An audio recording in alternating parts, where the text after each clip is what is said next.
Hello everyone, this is Ether Dragon, and welcome back to another episode of Fire Emblem Heroes. As you can see, we barely scraped our way to tier 38 this week, but we managed to do it at least.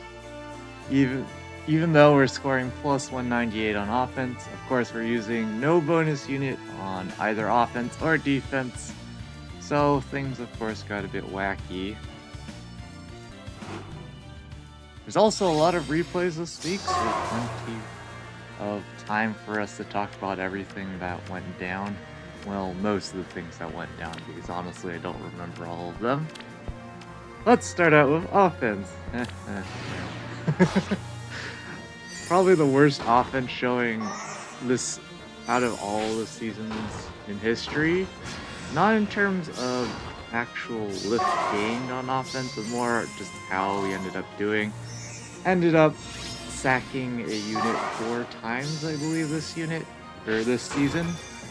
And with no bonus unit, that means you lose 60 lift each time. So, 4 times is casually a loss of 240 lift.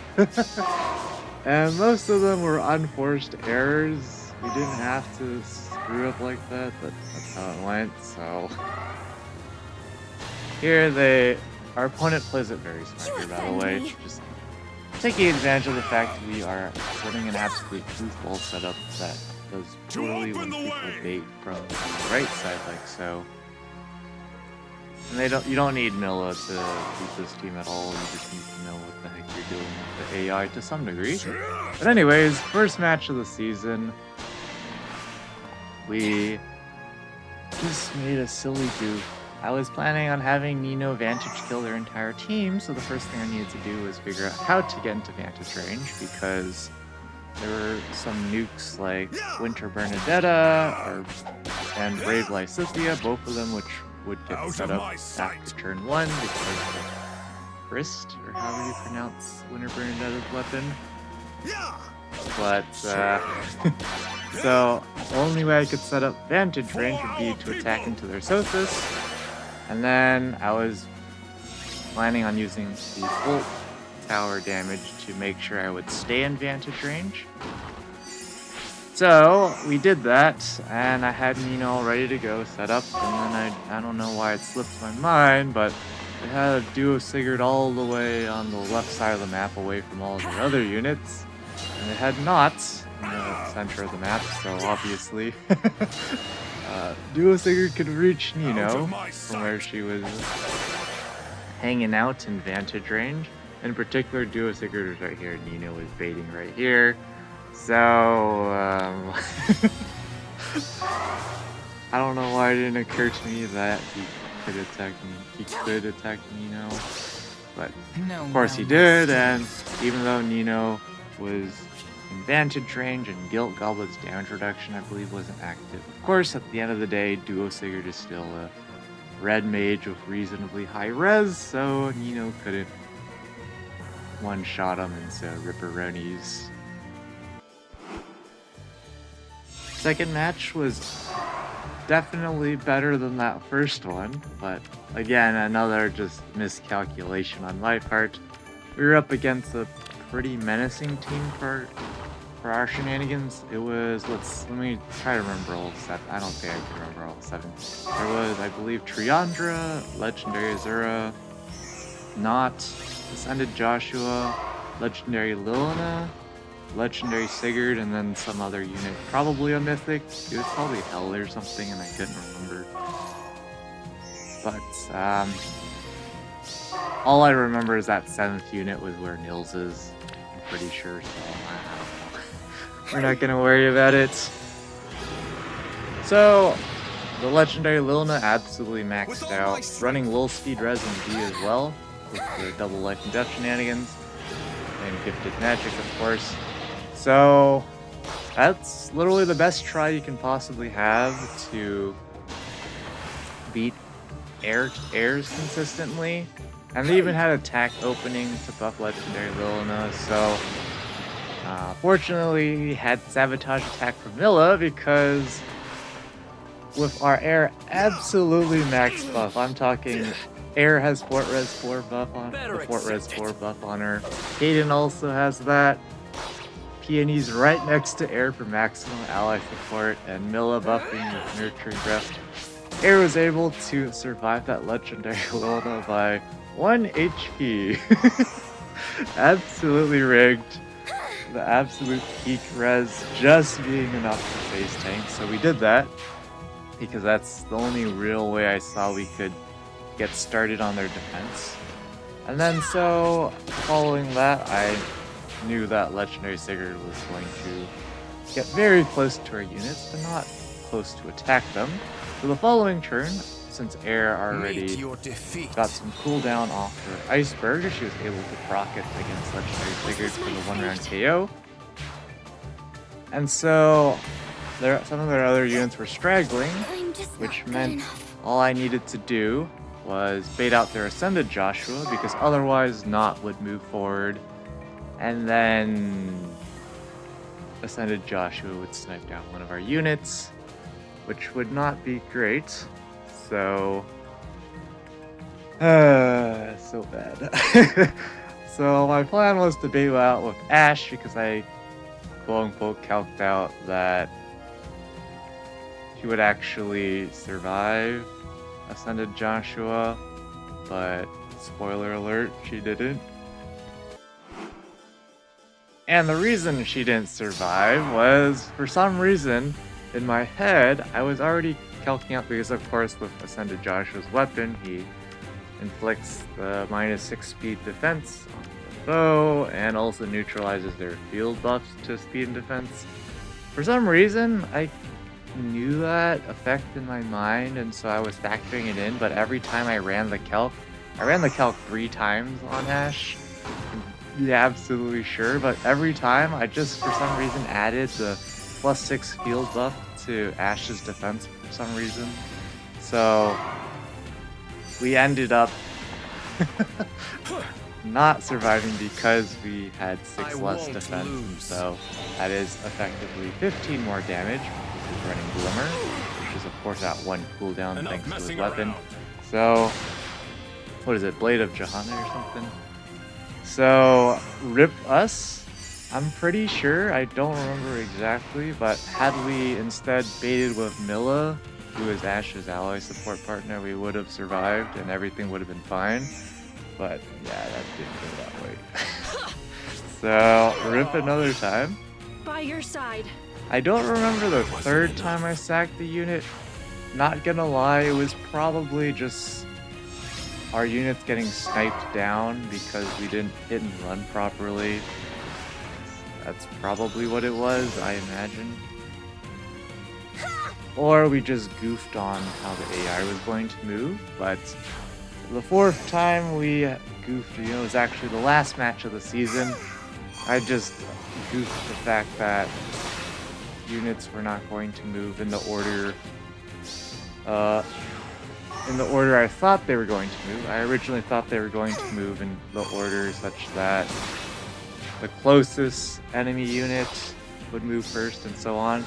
I don't know why. I was completely brain dead, by the way, because of course that's not how it works. There's something called melee moves first before range kind of deal.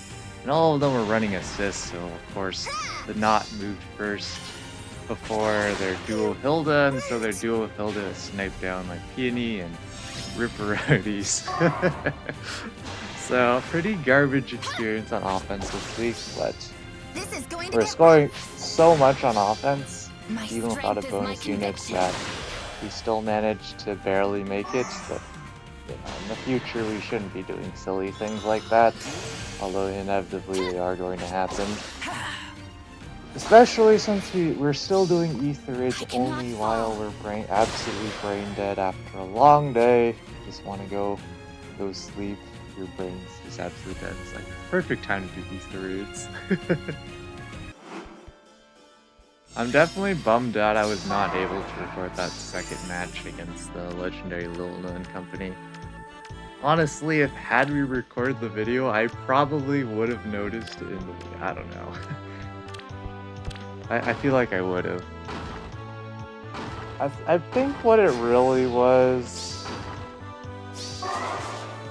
was just all the sixes flying around because there's the, of course, +6 field buff from the attack defense link on Ash, and then of course there's -6 attack from Ash's weapon onto send to Joshua. Send to Joshua inflicts -6 defense. I probably was just juggling too many sixes around and didn't subtract enough sixes in my head. Not entirely sure, but once again they're going to bait from the right side, which is generally the optimal play. You can bait from the left side, but most people don't do it correctly. But they have Milla here as well, so it's super easy to deal with our double dancer shenanigans, especially since a lot of times people will hit end turn without breaking these 7-slot shenanigans, so of course not gets, I mean Katria gets to hit end turn and then Sylvia dances her, so a bunch of memery going on. Stella's going to do his 8x4, which of course you can't proc Ignis, so not a lot of damage coming out. But that's better than what Stella usually gets to do. Unfortunately, that's about all he's going to get to do here, because Kaya is coming to town, doubling him with Glimmer. No shot of surviving. But at least as a consolation prize, he would have been able to land KO on the counter if she wasn't able to kill. That's about it. And well, classic 0x4. For our people. Can't proc her specials, so we're just going to know the strength the of King Asgard. shenanigans as Valentine do stuff and just heal back up to full, and we can keep 0 time. Yeah, we actually wanted to improve this defense. One of the things we probably should do instead of giving Harmonized Katria the rally is giving Legendary Nana the rally. Because after she rallies, of course she's going to proc her Kanto, which is definitely a bit annoying with how Kanto works with the AI. But at least that way, we generally wouldn't have infinite Kanto looping, because most of the time Legendary Nana is going to do more than 5 damage. So she won't be inclined to continuously rally, which would be nice.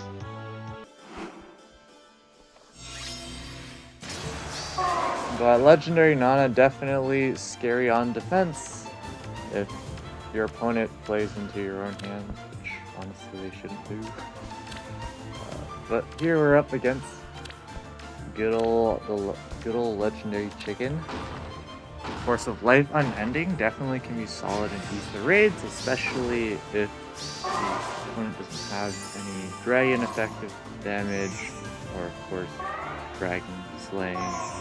Other dragon slaying methods, they're just doing a lot of damage, but of course Legendary Nana here does not care about life unending whatsoever.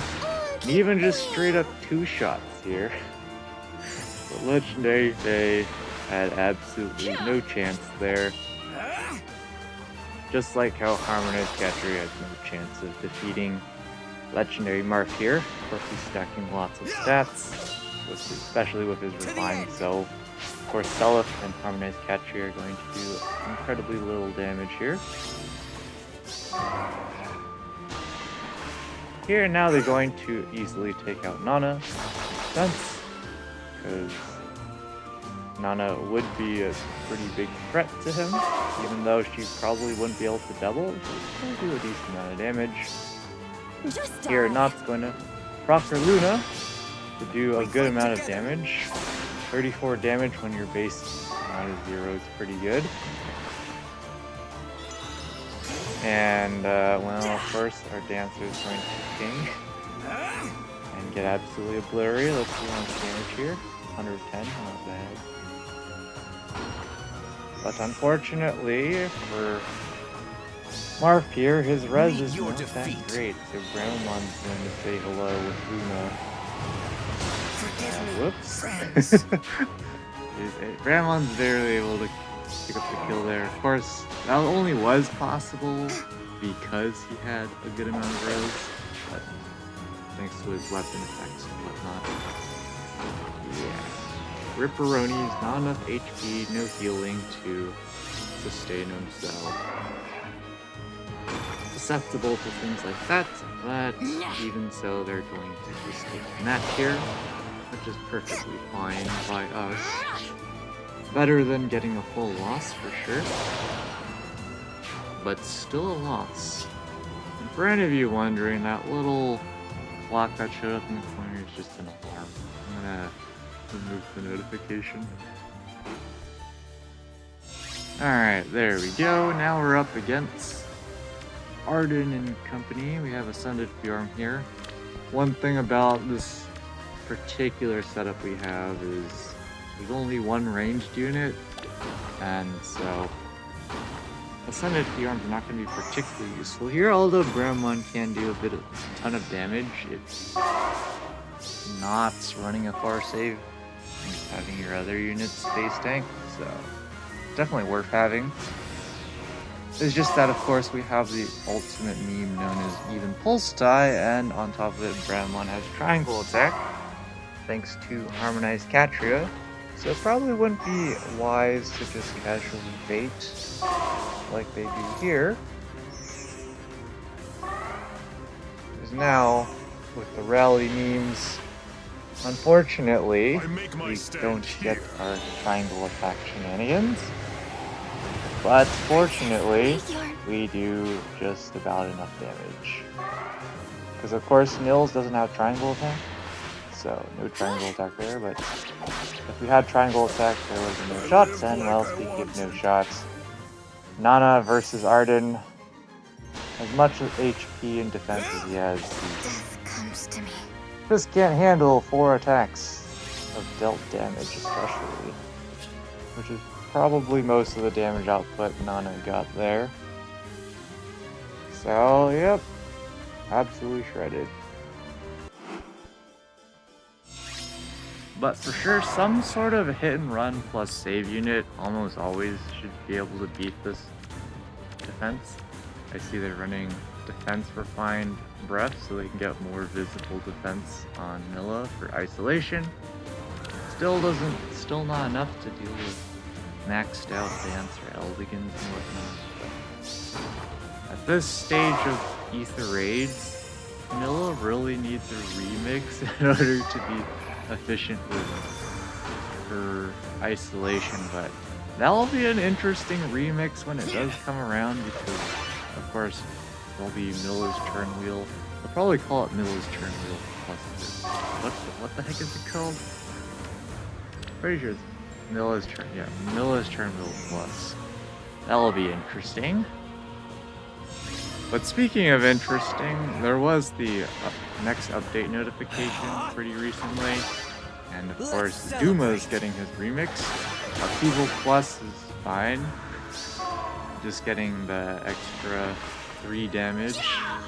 That's for turn 1, assuming of course the opponent doesn't use Element.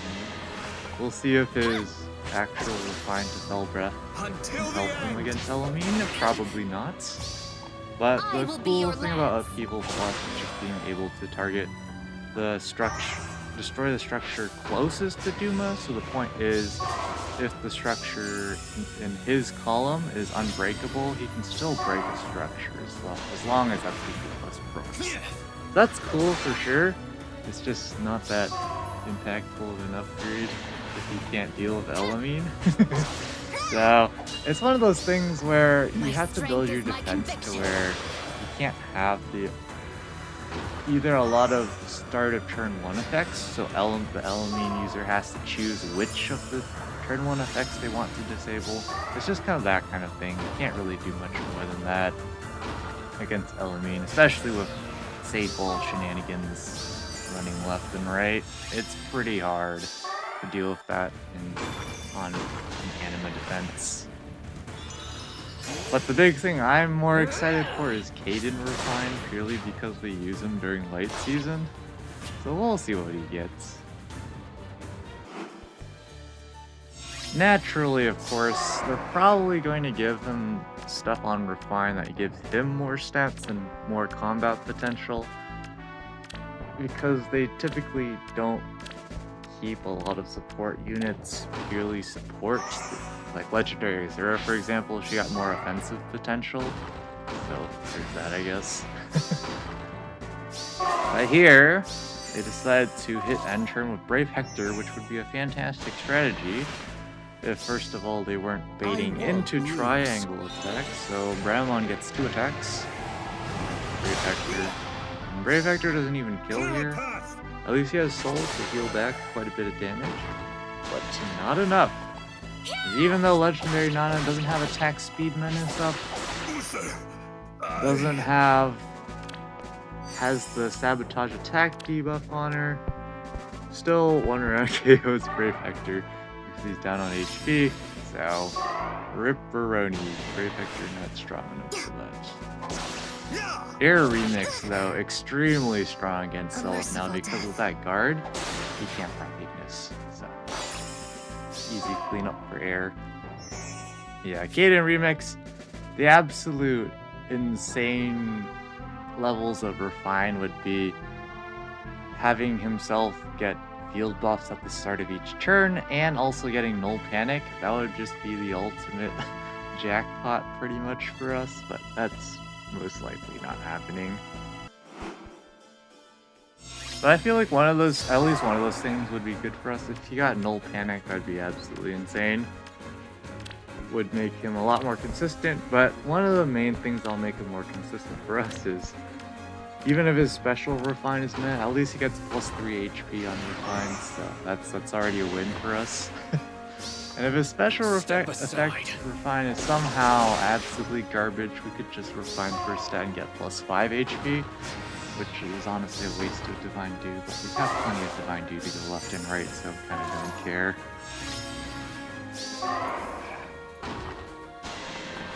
So they're just, of course, going to go on a killing rampage with Kanto shenanigans, thanks to Yuri. Which means, with Milla isolating Nils, we got nothing. Which should be expected.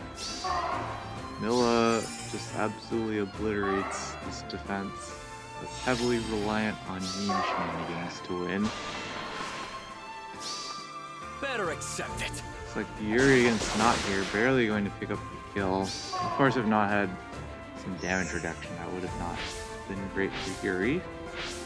I'm not sure what they're exactly. Oh, there you go. That makes sense. Taking out the dancers, and there's absolutely no chance of anything going on unless they misstep, which is totally possible.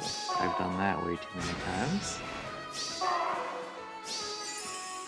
But of course, what's done is done. You can't change it. So should be able to easily clean up our defense. It's just more of a matter of can they pick up the ether structure? And that's just a matter of leaving one of our units left. So we're going to leave Sella for last.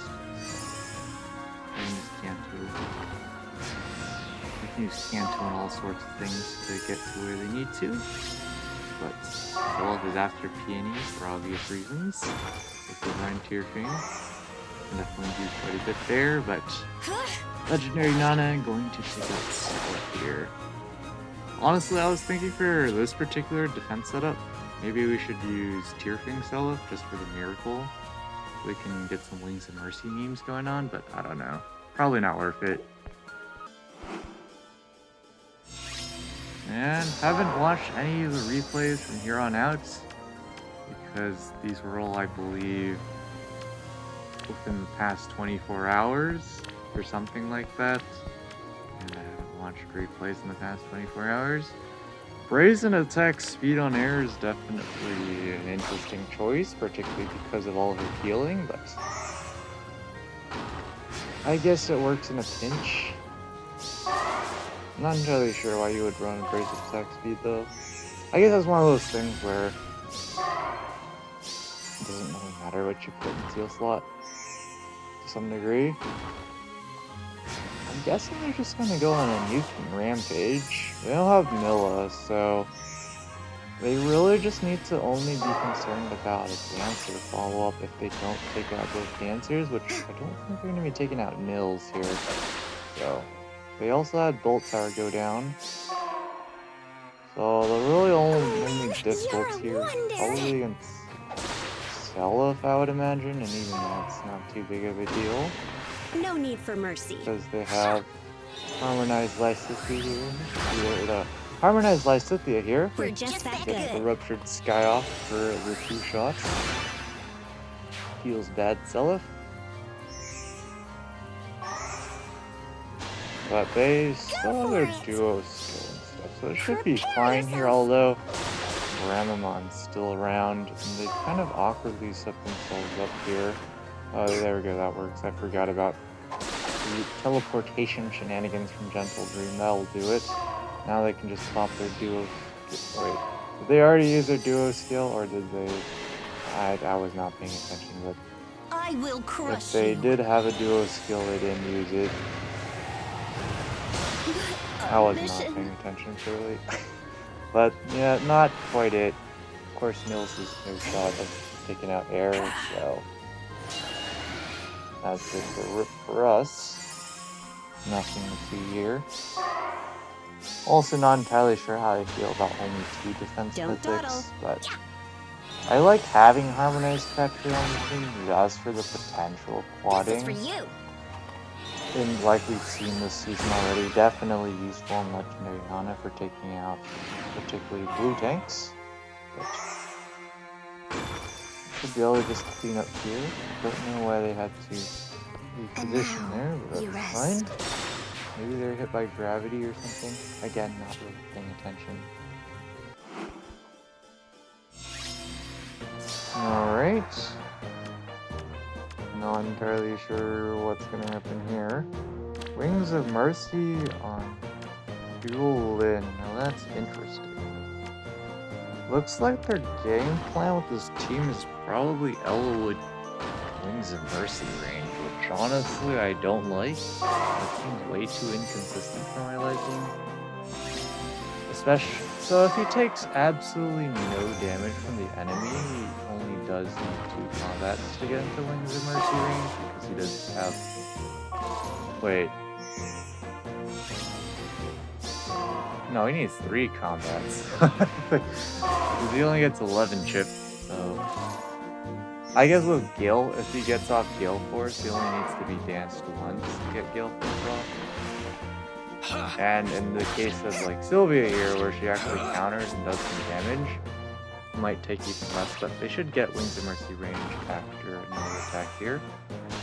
Oh, Lin, you're a wonder. But I think the main concern here is again, Seliph. Let's see what they do here. They're unable to take out Seliph, so now he just gets Vantage raised up. That cannot be raised. They don't have Hardy there. I'm not sure what their game plan is there. They're gonna try and have someone wall them? Not sure. But Ash is not gonna proc Gale Force here. So I'm not entirely sure how this is going to come. There will be any dual then getting the duo skill usage off. This just cannot be raised. So they just can't deal with Seliph here. He's got Ignis. Accept your punishment. And I'm pretty certain that Dual Lin is not going to have a fun time against Ignis. Maybe Ash can beat it up, but Lin, no. I will never yield. Not even close. Our mission. Not entirely sure what they were playing there. That was definitely not great. I guess the problem was they needed to find someone who could deal with Seliph. And so that would probably be Ash.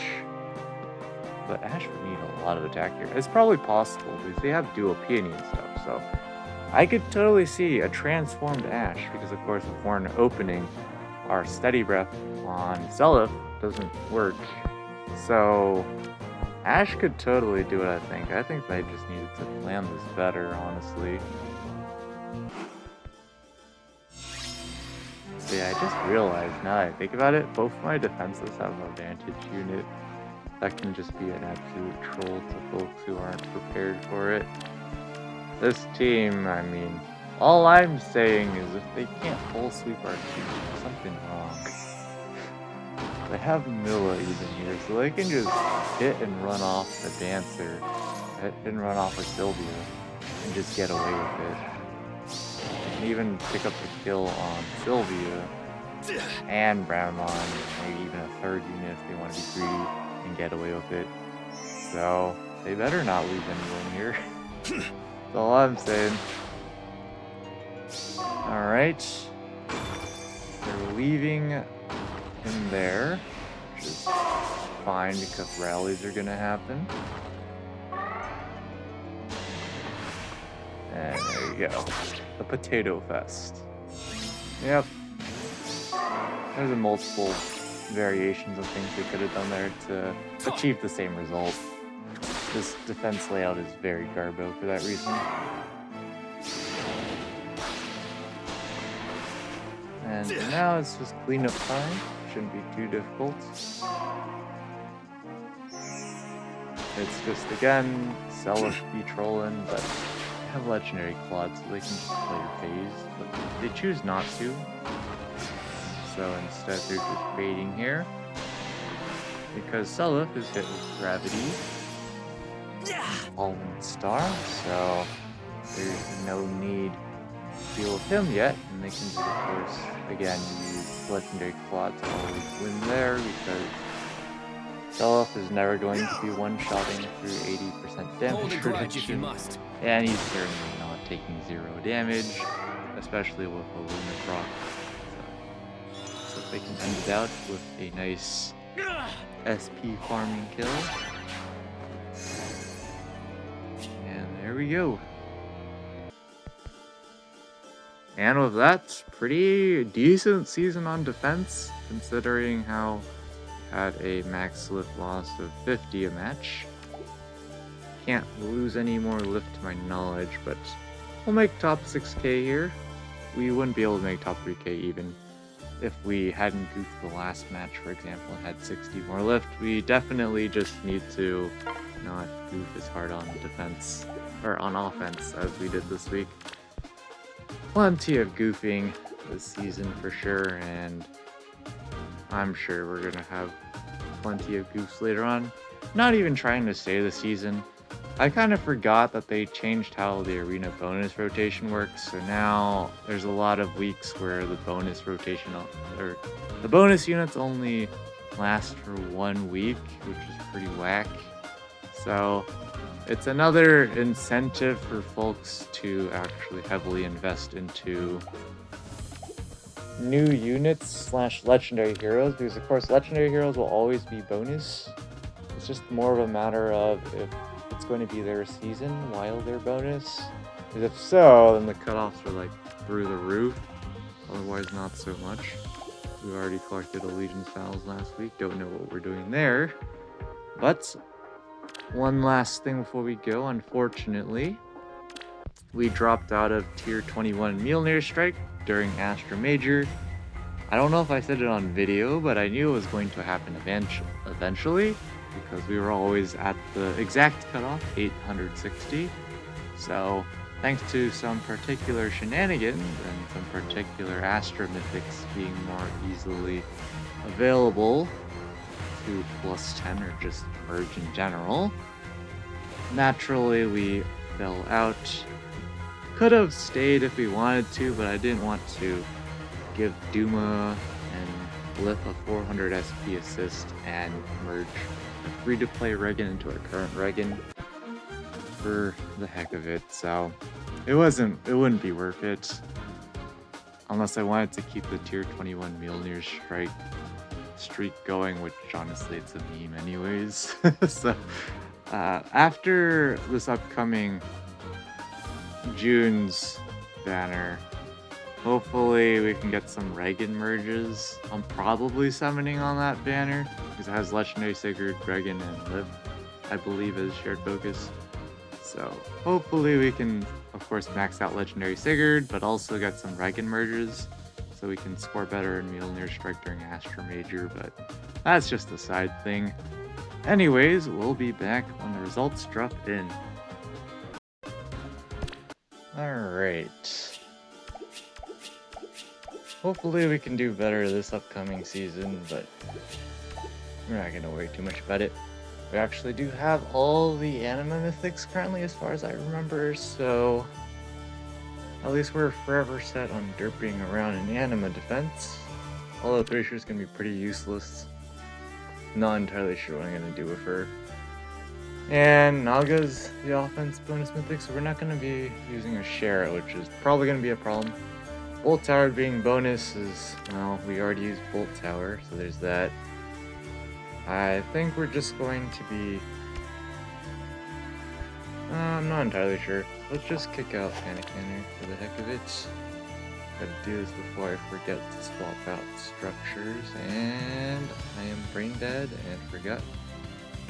You have to scroll to the defensive structure section. So at least we'll have an extra column open on offense, which will be nice. That's about it. We don't use any advantage strategies during Aspera season that much, so enemy defense bolt towers are not going to be great for us. Also, Arena, of course, demoted. Pretty straightforward there. And we're pretty much set for top 1k Arena Assault for life. This is the first season where it doesn't matter, but it is our first Fire and Wind season in quite a long time, so our plus 10 legendary Lilna can finally do something. But that's going to be it for this episode. Thanks for watching. As always, this is Ether Dragon, and hope to see you all next time. Bye.